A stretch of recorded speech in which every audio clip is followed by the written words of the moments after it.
നമുക്കൊരു അടിപൊളി മലബാർ മട്ടൺ ബിരിയാണി റെഡിയാക്കിയിട്ട് എടുക്കാം. അപ്പോൾ എൻ്റെ ചാനലിലേക്ക് എല്ലാ കൂട്ടുകാർക്കും സ്വാഗതം. നമ്മൾ 1 കിലോ അരിക്കാണ് ബിരിയാണി റെഡിയാക്കിയിട്ട് എടുക്കുന്നത്. 1 കിലോ അരിക്ക് ഞാൻ 2 കിലോ മട്ടൺ കൂടി എടുക്കുകയാണ്.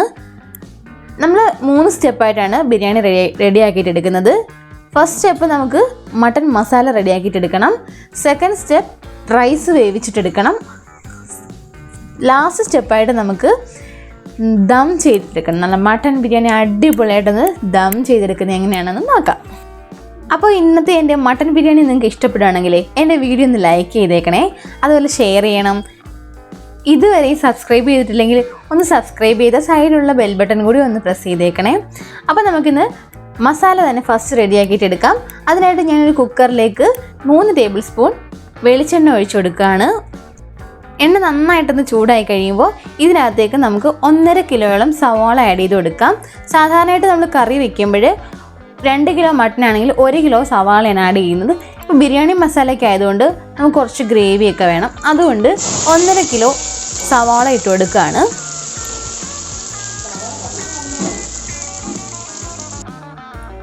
ഇനി ഈ സവാള വേഗത്തിലൊന്ന് വഴണ്ട് വരാനായിട്ട് നമുക്ക് ഈ സവാളയ്ക്ക് ആവശ്യമായിട്ടുള്ള കുറച്ച് ഉപ്പും കൂടി ഇട്ടിട്ട് നന്നായിട്ടൊന്ന് വഴറ്റിയെടുക്കാം. വഴറ്റുമ്പോൾ നമുക്ക് കുറച്ച് കറിവേപ്പിലയും കൂടി ഇട്ടിട്ട് വഴറ്റാം. അപ്പോൾ നല്ലൊരു മണവും കൂടി കിട്ടും. കറിവേപ്പില എത്ര ഇട്ടാലും നല്ലതാണ്. എൻ്റെ കയ്യിൽ ഇന്ന് കുറച്ച് കറിവേപ്പില ഉണ്ടായിരുന്നുള്ളൂ, അതിന് കുറച്ചേ ഇടുന്നുള്ളൂ. ഇതിലേക്ക് നമുക്ക് 4 table spoon ginger garlic paste കൂടി ആഡ് ചെയ്ത് കൊടുക്കാം. സാധാരണയായിട്ട് നമ്മൾ ബിരിയാണി മസാല റെഡിയാക്കിയിട്ട് എടുക്കുമ്പോൾ മുളക് പൊടി ആഡ് ചെയ്യില്ല. നമ്മൾ പച്ചമുളകും കുരുമുളക് പൊടിയുടെ മാത്രം ഒരു എരിവാണ് നമ്മളുടെ ബിരിയാണിയിൽ കിട്ടുന്നത്. അപ്പോൾ നമുക്ക് കുറച്ച് പച്ചമുളക് ചേർത്ത് കൊടുക്കാം. ഞാനിപ്പോൾ ഒരു 10 പച്ചമുളക് നീളത്തിൽ അരച്ചത് ചേർത്ത് കൊടുക്കുകയാണ്. നിങ്ങളുടെ എരിവിൻ്റെ പാകം അനുസരിച്ച് പച്ചമുളകിൻ്റെ അളവ് കൂട്ടുകയോ കുറയ്ക്കുകയൊക്കെ ചെയ്യാം. ഇത് നന്നായിട്ടൊന്ന് വഴണ്ട് വരട്ടെ. സവാള നന്നായിട്ട് വഴണ്ട് വരുന്നുണ്ട്. നമ്മൾ ഏത് ഇറച്ചിക്കറി വെക്കുകയാണെങ്കിലും സവാള നന്നായിട്ട് ആ പച്ചമണം മാറി നന്നായിട്ട് വഴണ്ട് കുഴഞ്ഞു വരാനായിട്ട് ശ്രദ്ധിക്കുക. അപ്പോഴാണ് നല്ല ടേസ്റ്റുള്ള കറി കിട്ടുള്ളൂ. നന്നായിട്ട് എണ്ണ തെളിയണം. ഈ സവാള വഴറ്റുന്നത് ഒരു മെയിൻ ഒരു കാര്യമാണ് കേട്ടോ. ഏത് കറി വെച്ചാലും നല്ല പച്ചമണം മാറിയെങ്കിൽ മാത്രമേ നമ്മുടെ കറിക്ക് ടേസ്റ്റ് കിട്ടുള്ളൂ. ഇപ്പം നമ്മുടെ സവാള നന്നായിട്ട് വഴണ്ട് എണ്ണയൊക്കെ നല്ല തെളിഞ്ഞ് നിൽപ്പുണ്ട്. ഈ ഒരു അവസരത്തിൽ നമുക്ക് മസാലകളൊക്കെ ആഡ് ചെയ്ത് കൊടുക്കാം. ഇതിലേക്ക് നമുക്ക് 1 ടീസ്പൂൺ മഞ്ഞൾപ്പൊടി ഇട്ട് കൊടുക്കാം. 1 ടേബിൾ സ്പൂൺ മല്ലിപ്പൊടി, 1 ടേബിൾ സ്പൂൺ കുരുമുളക് പൊടി. ഇതെല്ലാം കൂടി നന്നായിട്ടൊന്ന് മിക്സ് ചെയ്തെടുക്കാം. ഇതിലേക്ക് 1.5 ടേബിൾ സ്പൂൺ പെരിഞ്ജീരകം പൊടിച്ചതും ഇട്ട് കൊടുക്കാം. ഇതിലേക്ക് ഒരു 1/4 ടീസ്പൂൺ മുളക് പൊടി കൂടി ഇടുകയാണ്. ഇത് നിർബന്ധമൊന്നുമില്ല, ഒരു കളറിന് വേണ്ടി ഇട്ടു എന്നുള്ളതേ ഉള്ളൂ. വളരെ കുറച്ച് മാത്രമേ ചേർക്കാവുള്ളൂ ഉപയോഗിക്കുകയാണെങ്കിൽ. ഇതിലേക്ക് 1/2 ടീസ്പൂൺ ഗരം മസാലയും കൂടി ചേർത്ത് നന്നായിട്ട് പച്ചമണം മാറുന്നത് വരെ ഒന്ന് വഴറ്റിയെടുക്കണം.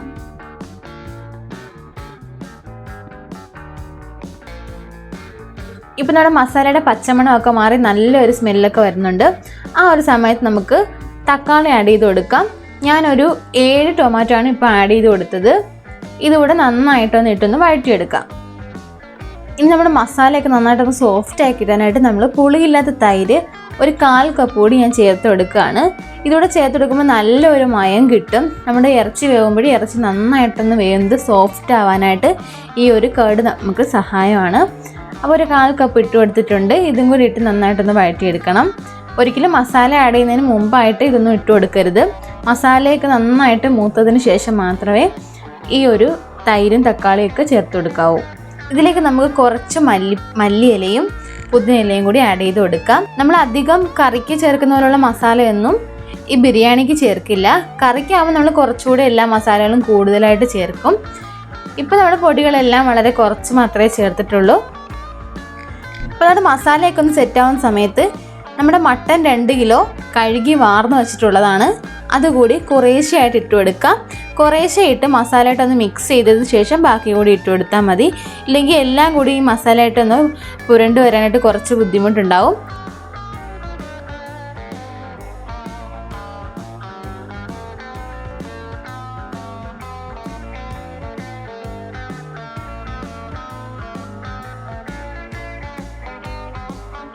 അപ്പോൾ ഈ മട്ടൺ പീസിൽ മസാല എല്ലാം നന്നായിട്ടൊന്ന് പുരണ്ട് വരുന്നുണ്ട്.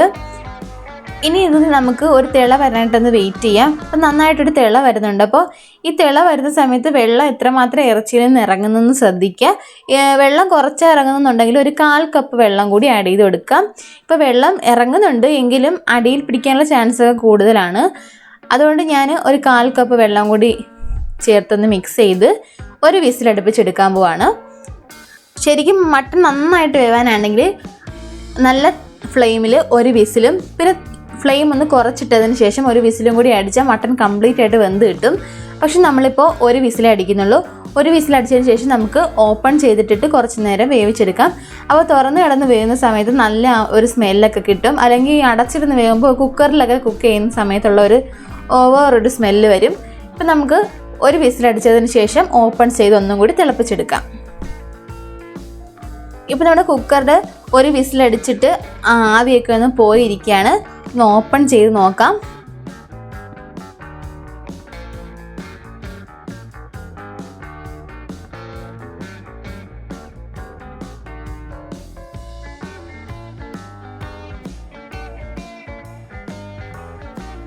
നന്നായിട്ട് ഗ്രേവിയൊക്കെ ഉണ്ട്. നമുക്ക് മട്ടൻ്റെ വേവ് ഒന്ന് നോക്കാം. ഇപ്പം മട്ടൻ 3/4 ഭാഗം വെന്തിട്ടുണ്ട്. എങ്കിലും ഒരു ചെറിയ വേവും കൂടി ഉണ്ട്. അതൊരു 10 മിനിറ്റ് കൂടി തിളപ്പിക്കുമ്പോൾ റെഡിയാകും. ഇപ്പം നമ്മുടെ മട്ടൺ പാകത്തിന് വെന്തിട്ടുണ്ട്. ഇനി ഇതിനകത്തുള്ള ഗ്രേവിയിൽ നിന്ന് നമുക്കൊരു ഈ ഒരു തവിക്ക് ഞാൻ 3 തവിയാണ് എടുക്കുന്നത്. ഏകദേശം 1 ഗ്ലാസ്സാണ് ഞാൻ എടുത്തിട്ടുള്ളത്. അപ്പോൾ 1 ഗ്ലാസ് ഗ്രേവി നമ്മൾ മാറ്റി വെക്കുകയാണ്. അത് നമ്മൾ റൈസ് വേവിക്കാനായിട്ട് ഉപയോഗിക്കാം. കുറച്ചുകൂടെ ഗ്രേവി ഒന്ന് പറ്റി കഴിയുമ്പോഴത്തേക്ക് നമുക്ക് ഫ്ലെയിം ഓഫ് ചെയ്യാം. ഇനി നമുക്ക് ദം ചെയ്യുന്ന ആവശ്യത്തിനായിട്ട് ഒരു 1/4 കപ്പ് ചൂട് പാലിലേക്ക് 2 നുള്ള് കുങ്കുമപ്പൂവും 1/4 ടീസ്പൂൺ ബിരിയാണി എസൻസും 1/4 ടീസ്പൂൺ പൈനാപ്പിൾ എസൻസും 1/4 ടീസ്പൂൺ റോസ് വാട്ടറും കൂടി ഈ പാലിലേക്ക് ഒഴിച്ച് മിക്സ് ചെയ്ത് വെക്കണം. നമ്മൾ തലേന്ന് തന്നെ ചെയ്ത് വെക്കുകയാണെങ്കിൽ ഇത് വളരെ നല്ലതായിരിക്കും. ഇല്ലെന്നുണ്ടെങ്കിൽ ബിരിയാണി സെറ്റാക്കുന്നതിന് തൊട്ട് മുമ്പായിട്ട് തന്നെ ഇങ്ങനെ മിക്സ് ചെയ്ത് വെച്ചാലും മതി. ഒരിക്കലും നമ്മൾ ഈ എസൻസിലൊന്ന് ഡയറക്റ്റായിട്ട് നമ്മൾ റൈസിലോട്ടൊന്നും ഒഴിച്ചു കൊടുക്കരുത്. ഇതുപോലെ പാലിൽ മിക്സ് ചെയ്ത് വെച്ചിട്ട് വേണം ഒഴിച്ചു കൊടുക്കണം. അപ്പോൾ ഈ കുങ്കുമപ്പൂവിൻ്റെ ഒരു കളറും കൂടി ഇറങ്ങും കുറച്ച് സമയം ഇരിക്കുമ്പോഴത്തേക്കും. ഇതിലേക്ക് 1/4 ടീസ്പൂൺ റോസ് വാട്ടറും കൂടി മിക്സ് ചെയ്തിട്ട് നമുക്ക് കുറച്ച് സമയം ഒന്ന് റെസ്റ്റ് ചെയ്യാനായിട്ട് വെക്കാം. ഇനി നമുക്ക് ബിരിയാണി റൈസ് റെഡിയാക്കാനായിട്ട് ഞാനൊരു ബിരിയാണി ചെമ്പ് എടുത്തിട്ടുണ്ട്. ചെറിയൊരു ചെമ്പാണിത്. ഇല്ലെങ്കിൽ ബിരിയാണി പോട്ടുണ്ടെങ്കിൽ അതെടുക്കാം. നോൺ സ്റ്റിക്ക് ആയിട്ടുള്ളതൊക്കെ യൂസ് ചെയ്യാം. ഇതിലേക്ക് ഞാൻ 2 ടേബിൾ സ്പൂൺ വെളിച്ചെണ്ണയും 1 ടേബിൾ സ്പൂൺ ഡാൽഡയും 1 ടേബിൾ സ്പൂൺ നെയ്യും കൂടി നന്നായിട്ടൊന്ന് ചൂടാക്കി എടുക്കാം. ബിരിയാണിയിൽ എപ്പോഴും ഡാൽഡയുടെ ചേർത്ത് കഴിഞ്ഞാൽ നല്ലൊരു സ്മെല്ല് ലഭിക്കും. പിന്നെ വീട്ടിൽ ഉപയോഗത്തിനാണെങ്കിൽ അത് അവോയ്ഡ് ചെയ്യുന്നതുകൊണ്ട് കുഴപ്പമൊന്നുമില്ല.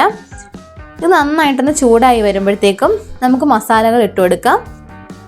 ഇതിലേക്ക് 3 കറുകപ്പട്ട, 3 കഷ്ണം ഏലക്ക, ജാതിപത്രി 1 ചെറുത്, 4 ഗ്രാമ്പൂ, തക്കോലം 2 എണ്ണം, അതുപോലെ സാജീരകം. അത് മസ്റ്റാണ്. സാജീരകമാണ് നമ്മളുടെ ബിരിയാണിക്ക് നല്ലൊരു സ്മെല്ല് വരുന്നത്. അത് 1/2 ടീസ്പൂണും പെരുംജീരകം 1/4 ടീസ്പൂണും കൂടി എടുത്തിട്ടുണ്ട്. ഇതെല്ലാം കൂടി നമുക്ക് പച്ചമണം മാറാനായിട്ട് ഒന്ന് മൂപ്പിച്ചെടുക്കാം. പെട്ടെന്ന് തന്നെ മൂത്ത് കിട്ടും. കരിഞ്ഞു പോകാതെ ശ്രദ്ധിക്കണം. അപ്പോൾ ഞാൻ ബിരിയാണിക്ക് അരി പറ്റിച്ചെടുക്കുകയാണ് ചെയ്യുന്നത്. നിങ്ങൾക്ക് ഊറ്റിയെടുക്കുന്നതാണ് എളുപ്പമെന്ന് തോന്നുന്നുണ്ടെങ്കിൽ അങ്ങനെ തന്നെ ചെയ്യാം. ഇങ്ങനെ ചെയ്യുന്നതുകൊണ്ട് ഒരു പ്രോബ്ലവും ഇല്ല. അപ്പോൾ ഇങ്ങനെ ചെയ്യുമ്പോൾ ചൈതന്യ റൈസ് തന്നെ എടുക്കുകയാണെന്നുണ്ടെങ്കിൽ നിങ്ങൾക്ക് ഒരു കാരണവശാലും കുഴഞ്ഞു പോകുകയൊന്നുമില്ല. അതുപോലെ നമ്മൾ എത്ര അരിയാണോ എടുക്കുന്നത് ആ അരിക്ക് അത്ര ഇരട്ടി തന്നെ വെള്ളം എടുക്കുക. ഇപ്പോൾ ഞാൻ 1 കിലോ അരി ഈ ഒരു കപ്പിലാണ് അളന്നത്. ഈ ഒരു കപ്പിന് 2 കപ്പ് വെള്ളം ഞാൻ ചേർത്ത് കൊടുക്കാൻ പോവാണ്. ഇപ്പോൾ 1 കപ്പ് വെള്ളം ചേർത്തു. ഇനി നമുക്ക് നേരത്തെ നമ്മൾ എടുത്തു വെച്ച ഗ്രേവി 1 ഗ്ലാസും അതോടൊപ്പം തന്നെ ഇത് നിറച്ച് തന്നെ വെള്ളം എടുക്കുക. അപ്പോൾ അളക്കുന്നത് കൊണ്ട് ഞാൻ ആ ഒരു ഗ്രേവിയും കൂടി ഈ വെള്ളത്തിൻ്റെ കൂടെ ആഡ് ചെയ്യുകയാണ്. ഇതിലേക്ക് നമുക്ക് വെള്ളവും കൂടി ചേർത്തിട്ട് ആ 2nd കപ്പ് കൂടി ഒഴിച്ചു കൊടുക്കാം. നമ്മുടെ ഗ്രേവിയുടെ കുറച്ച് ഭാഗം കൂടി ഒഴിച്ചതുകൊണ്ട് നമുക്ക് ബിരിയാണിക്ക് നല്ലൊരു ടേസ്റ്റ് കിട്ടും. ഇല്ലെന്നുണ്ടെങ്കിൽ നല്ലത് തന്നെയാണ്. പക്ഷേ ഇതാകുമ്പോൾ കുറച്ചുകൂടി നല്ല രുചിയായിരിക്കും. നമുക്ക് ദം ചെയ്തില്ലെങ്കിൽ ഇങ്ങനെ തന്നെ കഴിക്കാനും നല്ലതായിരിക്കും. ഇതിലേക്ക് നമുക്ക് ഉപ്പ് കൂടി ആഡ് ചെയ്ത് കൊടുക്കാം. വെള്ളത്തിൽ ഉപ്പ് നന്നായിട്ട് മുന്തി നിൽക്കണം. അതാണ് ആ ഒരു അരിക്ക് നല്ല കറക്റ്റ് ഉപ്പിൻ്റെ പാകം ലഭിക്കുന്നത്. അപ്പോൾ അതുകൂടി ചേർത്തൊന്ന് മിക്സ് ചെയ്തിട്ട് നന്നായിട്ടൊന്ന് തിളയ്ക്കണം. കുറച്ച് മാത്രം മല്ലിയിലയും കൂടി ഇട്ട് കൊടുക്കുകയാണ് വരുന്നുണ്ട്. ഈ ഒരു സമയത്ത് നമുക്ക് അരി കഴുകിയത് കൂടി ഇട്ട് കൊടുക്കാം. ഞാനിപ്പോൾ ചൈതന്യ റൈസ് 1 കിലോ ആണ് ഇട്ട് കൊടുക്കുന്നത്. നമുക്കിപ്പോൾ റൈസ് ഈ വെള്ളം അല്പം ഒന്ന് കൂടിപ്പോയെന്ന് പറഞ്ഞൊന്നും ഈ ചൈതന്യ റൈസ് കുഴഞ്ഞു പോകുകയൊന്നുമില്ല. ഇപ്പം ആദ്യമായിട്ട് ബിരിയാണി വെക്കുന്ന ആളാണെങ്കിലും ചൈതന്യ റൈസ് തന്നെ വെക്കുകയാണെന്നുണ്ടെങ്കിലും നല്ല പെർഫെക്റ്റ് ആയിട്ട് ലഭിക്കും. അതുകൊണ്ടാണ് ഞാൻ ഈ ചൈതന്യ റൈസ് തന്നെ നിങ്ങൾക്ക് പ്രിഫർ ചെയ്യുന്നത്. ആയിട്ടൊന്ന് മിക്സ് ചെയ്തതിന് ശേഷം മൂടി അടച്ച് ഫ്ലെയിം കൂട്ടി വെക്കുക. അപ്പോൾ നന്നായിട്ടൊരു തിള വരും. അപ്പോൾ മൂടി അടച്ച് വെച്ചൊന്ന് വെയിറ്റ് ചെയ്യാം. ഒരു 3 മിനിറ്റ് ആയിട്ടുണ്ട്. ഇത് നമുക്കൊന്ന് ഓപ്പൺ ചെയ്ത് നോക്കാം. ഇപ്പോൾ നന്നായിട്ട് തിളയ്ക്കുന്നുണ്ട്. ഇങ്ങനെ തിളയ്ക്കുന്ന സമയത്ത് ഒന്നും കൂടി നമുക്കൊന്ന് മിക്സ് ചെയ്തതിന് ശേഷം ലോ ഫ്ലെയിമിലിട്ട് അടച്ച് വയ്ക്കുക. പിന്നെ നമുക്ക് ഇപ്പോൾ അടച്ചു കഴിഞ്ഞാൽ ഇനി ഇടയ്ക്കിടയ്ക്ക് ഓപ്പൺ ചെയ്ത് നോക്കരുത്. ഒരു 20 മിനിറ്റോളം നമുക്ക് ലോ ഫ്ലെയിമിൽ തന്നെ വയ്ക്കാം. ഏകദേശം 20 മിനിറ്റ് ആയിട്ടുണ്ട്. ഇനി നമുക്കൊന്ന് ഓപ്പൺ ചെയ്ത് നോക്കാം.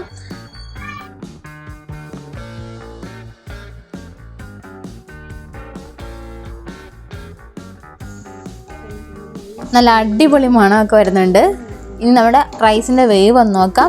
ഇത് കണ്ടില്ല, ഒട്ടും കുഴഞ്ഞു പോയിട്ടില്ല. നല്ലതായിട്ട് വിട്ട് കിടക്കുകയാണ്. അടിയിലൊന്നും പിടിച്ചിട്ടൊന്നും ഇല്ല. നന്നായിട്ട് വെന്തിട്ടുണ്ട്.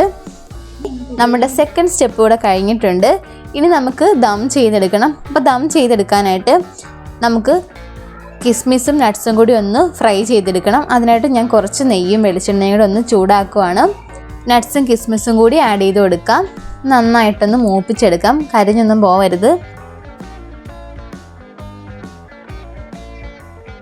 ഇതൊന്ന് മൂത്ത് വന്നിട്ടുണ്ട്.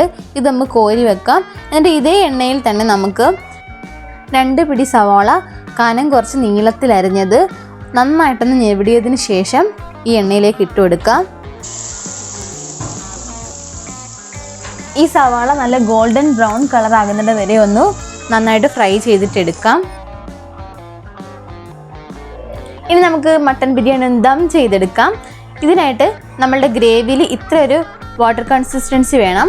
ഇനി നമുക്ക് ഇതിനകത്തോട്ട് ഈ ചൂടായിട്ടുള്ള ചെമ്പിലേക്ക് ഈ ഒരു ഗ്രേവിയെ ഒഴിച്ചു കൊടുക്കാം. ഇത് നമ്മൾ ഫുള്ളായിട്ട് ഏറ്റവും താഴത്തെ ലെയർ കൊടുക്കുകയാണ് ഈ ഒരു ഗ്രേവി. ഇടയ്ക്കിടയ്ക്ക് കൊടുക്കുന്നതിനേക്കാൾ നല്ലത് ഇങ്ങനെ കൊടുക്കുന്നതായിരിക്കും. അപ്പോൾ നമുക്ക് പീസൊക്കെ എടുക്കാനായിട്ടായാലും വളരെ എളുപ്പമായിരിക്കും. ഇപ്പോൾ നമ്മുടെ മസാല ഫുള്ളായിട്ട് ഈ ചെമ്പിൽ ഇട്ടിട്ടുണ്ട്. ഇതിലേക്ക് നമുക്ക് കുറച്ച് പുതിനയിലയും മല്ലിയിലയും അതുപോലെ ചെറുതായിട്ട് അരിഞ്ഞ പൈനാപ്പിളും കുറച്ച് കിസ്മിസും നട്ട്സും എല്ലാം കൂടി ഒന്ന് ഇടാം. അപ്പോൾ ആ ഒരു മസാലയ്ക്ക് കൂടി നല്ല ഒരു മണവും കൂടി കിട്ടും. ഇനി സെക്കൻഡ് ലെയറായിട്ട് നമുക്ക് റൈസ് ഇട്ട് കൊടുക്കാം. കുറേശ്ശെയായിട്ട് നമുക്ക് റൈസ് ഇട്ട് കൊടുക്കാം.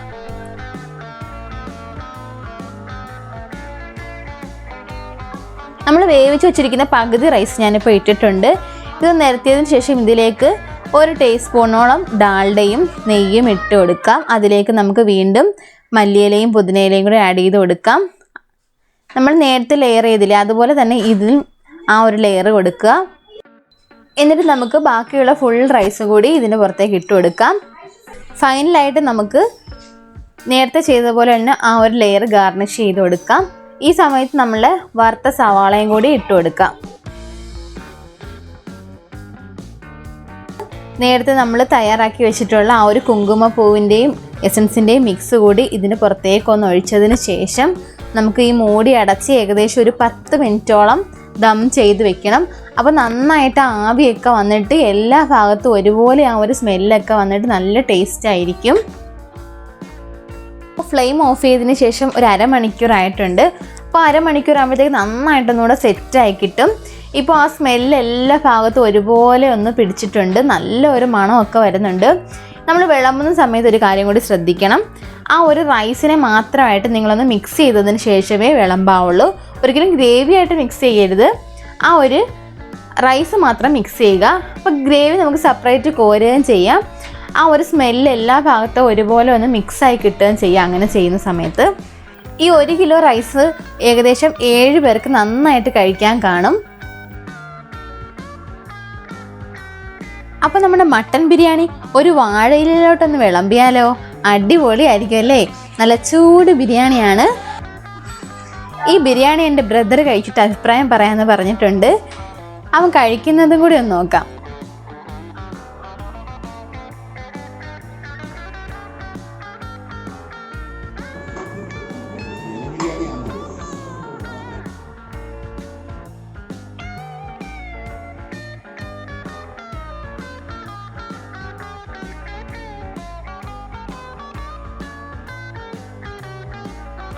അടിപൊളി ബിരിയാണിയാണ് കേട്ടോ.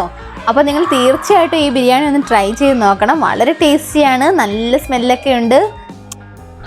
വീഡിയോ ഇഷ്ടമായാൽ ഒന്ന് ലൈക്ക് ചെയ്തേക്കണേ. Bye bye.